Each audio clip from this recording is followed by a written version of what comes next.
آج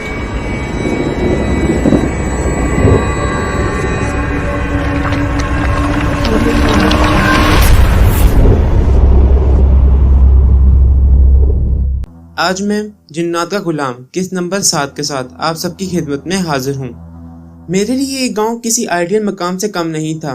اس پر یہ کہ میرے دوست کی پرانی حویلی، اونچے اونچے کمرے، ہوادان، بالکونیاں، کھلا باغیچہ، بڑا پرسکون ماحول تھا اس حویلی کا۔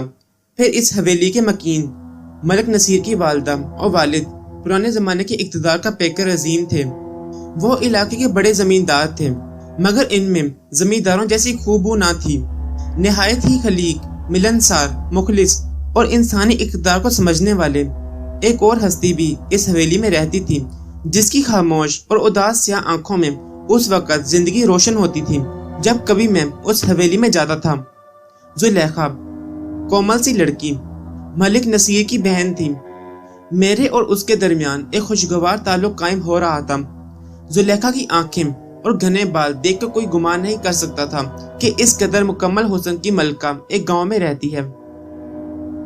وہ مصری دوشیزہ دکھائی دیتی تھی۔ ملک نصیر کی والدہ کو زلیخا کی خاموشی اور اداسی بہت شاک گزرتی تھی، اور وہ مجھے بھی اکثر کہہ دیا کرتی تھی کہ بیٹے مجھے شک ہے میری زلیخا پر کسی نے جادو کیا ہوا ہے۔